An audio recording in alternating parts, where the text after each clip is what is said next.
Are you someone who wants to be respected? When you come into the room, people see you. When you walk by, people acknowledge you. Well, this is exuding confidence without saying a word.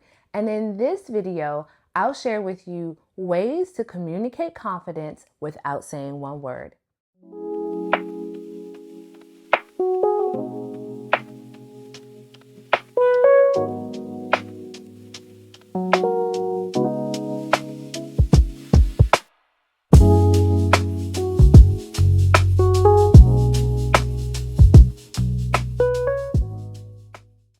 Hi, my name is Sarah Sims, and I'm the creator of this community, Destined to Live Well, where we talk about ways to enhance and level up your midlife.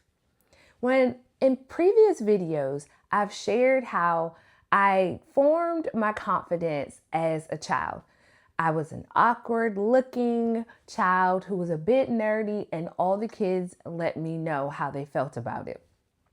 I would then come home and my mom, who was this gorgeous, beautiful, successful woman in corporate, would look at me and tell me how beautiful I was and then read me Bible scriptures to confirm it.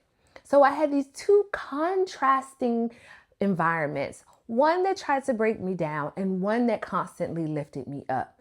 And a lot of times people who have experienced the environment where you were consistently broken down or an environment that really didn't acknowledge you, you're carrying that in your present identity.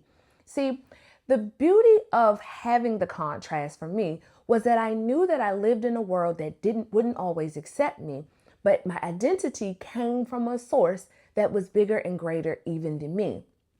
So I carry that with me wherever I go today. And I would encourage, if you have not found the source of where your identity is, that you start there first with positive inputs of who you are. So for me, this has been the Bible. The Bible has been a significant source of replenishment to my mind, my body, and my soul. Some might find this source through faith, while others might find this through self-development. But remember this, whatever you listen to is whatever you believe. So try to find videos where they're empowering in an area where you feel the most efficient. You can learn more, and you can also be motivated by seeing others in the beauty of what you might want to be accomplishing. Right? So start with inputs that help you shape that identity before you actually embody it. The next step that I have is you have to really love the skin that you're in. Now, let me tell you ways where most people can identify if you don't love yourself.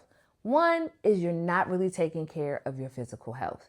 Your physical health will be your cleanliness, your hygiene, the way your clothes look. It will even be your weight. Yes, your weight communicates confidence as well. You can be of all sizes and have a lot of confidence. So you don't have to necessarily be muscular or shapely or thin, or those don't matter. But how you carry yourself and within your skin communicates how confident you are to others. So if your hair isn't styled, if your skin isn't clean, if it isn't moisturized, people tell that you really don't care about yourself. And I know that could be communicating other things as well that go beyond your confidence. People are interpreting what they see, not what you think and what you feel, right? The purpose of this video is to teach you how to communicate confidence silently. People don't know what you're thinking, but they know what they see. So if they're seeing someone who is disheveled, has wrinkled clothes, doesn't comb their hair, they walk with a slouched shoulders, slumped over, you're communicating to them lack, discouragement, you're communicating lack of value in yourself. So start with just loving the skin that you're in and then nurturing that in a way that first makes you feel good and then communicates to others that you feel good about yourself. The third area that I think is probably the most effective in communicating confidence is that you are not seeking comfort. This area is probably where I see most people communicate something that isn't true about themselves. You're always trying to be in clothing that feels comfortable to you. You want to take the easy route. You want to sit in the back of an area so you don't have to, say, for example, when you come into a big meeting room or into a big room and there's multiple chairs, you sit in the back in the corner so you don't have to be seen and no one talks to you. Absolutely not. Be comfortable being uncomfortable. When you walk into a room and there are a lot of chairs to sit in the front. Do not sit off to the side or in the back. You're communicating to people you don't feel like you belong there, but you do. You've already taken the time, gotten yourself prepared, traveled there, walked into the room, and now you've done all of that just to simply sit on the sidelines. Do not do that. Walk right up into the room, well dressed and prepared to engage. This communicates to people that you have something to say and you are going to share it.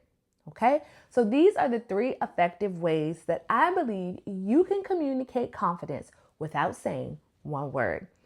In this next video, I'll teach you how to maintain your confidence in difficult conversations.